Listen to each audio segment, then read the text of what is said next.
بيبدأ الفيلم بأرون بيكون في بيته وبيجهز للتخييم في الصحراء. بيجهز نفسه وبياخد أغراضه وبينزل يركب العربية ويتكل على الله. اليوم ده بتاريخ 25 أبريل 2003، وبياخد معاه كاميرا وبيصور بيها كل حاجة بيعملها. في التسجيل كان بيقول إنه رايح للأماكن الضيقة. بيفضل يسوق لحد ما راح مكان التخييم بالعربية وينام في الخيمة بتاعته، وتاني يوم بياخد العجلة ويتمشى فيها في الصحراء لحد ما يروح لمكان الوادي بلو جون. بيسجل فيديو ويقول فيه ان في منشورات بتقول ان فاضله 4 ساعات قبل ما يوصل هناك، لكن انا هوصل في 5 دقايق واكسر الرقم القياسي. وهو ماشي بالعجلة بينقلب من عليها وبيصور نفسه لما وقع، وكمان بيصور نفسه وهو ماشي. يوصل لمكان قريب من الوادي وبيسيب العجلة وبيكمل ماشي. وهو ماشي في الطريق بيلاقي بنات وبيروح لهم بسرعة، بيتعرف عليهم ويعرفهم على نفسه. واحدة اسمها كريستي والتانية اسمها ميجان،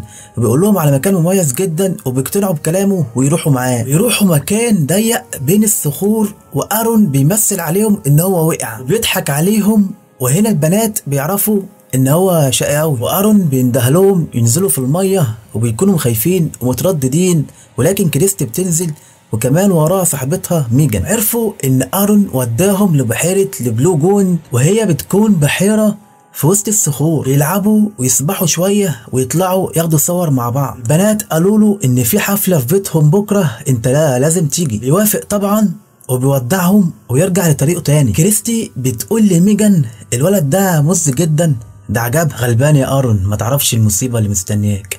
أرون بيمشي بين الصخور وبيفضل يصور. بيوصل لمكان عالي ولازم ينزل في المكان ده، وبيحشر نفسه بين الصخور وبيخلي باله عشان ما يقعش. والحجرة اللي كان ماسك فيها وقعته ووقعت وراه. هنا المصيبة لأن إيده اتحشرت ومش عارف يطلعها، وبيعطش وبتكون معاه إزازة مية واحدة بس وبيشرب منها شوية لأنه عارف إن المشكلة هتطول. وبيشغل الساعة على العداد عشان يعرف هو يقعد قد إيه في المكان ده. بيفضل ينده على كريستي وكمان ميجان، لكن لا حياة لمن تنادي. وبيطلع كل أغراضه من الشنطة ويحطها على الصخرة، وكان معاه سكينة وبيكسر في الحجرة عشان يطلع إيده، بس الحجرة تعملها وتوقع السكينة تحتيه، وبيجي يحاول يجيبها وإيده مش طايلاه. بيشيل الكوتشي عشان يجيبها برجله وكمان مش بيعرف. وبيلاقي غصن شجرة جنبه وبيجيب بيها السكينة، وبتمر ساعات وهو متذنب تذنيبة وحشة. وبيجي الليل عليه بيكون عطشان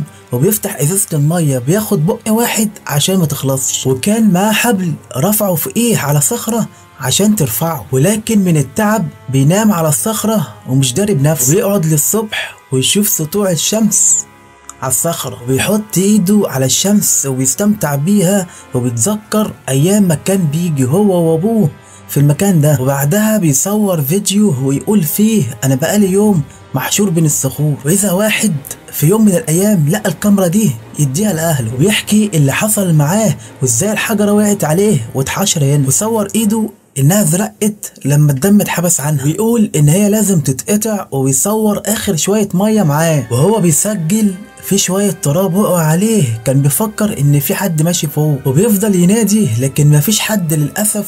وبيجي الليل يلف على جسمه كله حبل عشان ما يبردش، ويحطه في ايه قماشة عشان ينام، وبيفضل يهلوس ويتخيل نفسه ان هو في الحفلة اللي عزمته عليها كريستي. والمفروض في الوقت ده هو هناك في الحفلة وبيعطش وبيشرب شوية مية، ويتحسر على اخر شوية مية في الازازة، وبيجي يشيل العدسات من عينه. وكان بيتذكر ان هو كان بيلبسها قبل ما كان يجي، وكان بيتجاهل المكالمة بتاعت امه، وما كانش يعرف الحزين ان ده اخر يوم يسمع فيه صوت امه. وكان بيتذكر الخريطة اللي معاه اللي كان بيصورها، وصاحب الشغل كان بيقول له رايح فين وكانش بيرد عليه، واتمنى ان هو كان رد عليه وقال له على الاقل كان ساعده. وبينام وبيفضل يشيل النمل من على وشه، وبيعدي عليه اليوم الثالث وهو محصور بين الصخور. بيحاول يسحب الحبل من فوقيه بعد ما ربطها في الصخرة اللي حشرة في ايده، بس مش قادر يعمل اي حاجة لانه عطشان وكمان تعبان. وبيفتكر العصير اللي معاه في العربية، والعصير ده كان وقتها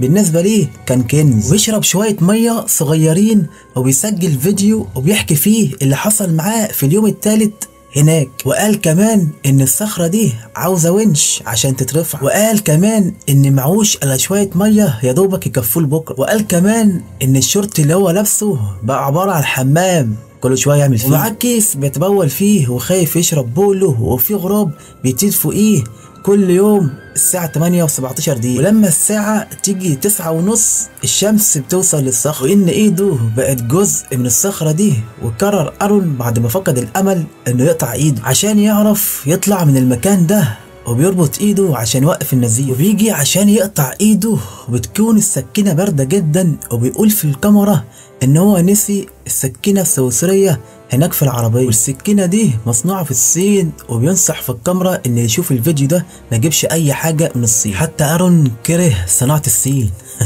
وبتقع منه ازازة المية وبتخلص كلها. بص للازازة وبيشتمها.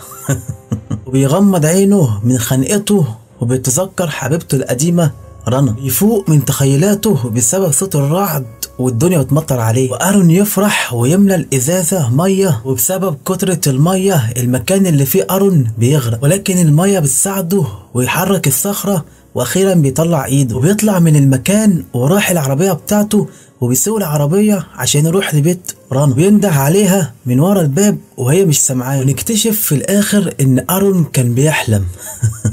بيكون مقهور جدا، وبندخل في اليوم الرابع وبيتخيل نفسه قدام الكاميرا في لقاء تلفزيون، وبيدي تحية لأبوه وبيعتذر لأمه عشان ما كانش بيرد عليها، وبيتندم ان هو ما قالش لحد على رحله منيله ب60 نيله دي، وقال ان هو بيحب اهله جدا. وبيشرب اخر شويه ميه عنده في الازازه، وبيضرب ايده بالسكينه عشان يكسر عظم ايده ويقدر يقطعها، لكن مش بيقدر وطلع السكينه تاني وبيلحس الدم لانه عطشان وكمان جعان. بيجي اليوم الخامس ويضطر يشرب البول اللي كان مخليه في الكيس. بيحاول يكسر الحجره بالسكين عشان يطلع ايده، ويشوف تهيؤات غريبه، وبيفتكر اليوم اللي اتخلى فيه عن رنا حبيبته القديمة. وبيتخيل ان اهله قاعدين ويبص عليه. بيعتذر لاخته لانه مش هيكون عايش عشان يشوفه. بيفضل يلوم نفسه على كل اللي حصل، وبيقول ان الحجرة اللي وقعت على ايده موجودة قبل ما يتولد، والحجرة دي مستنية يومه عشان تخرب عليه حياته.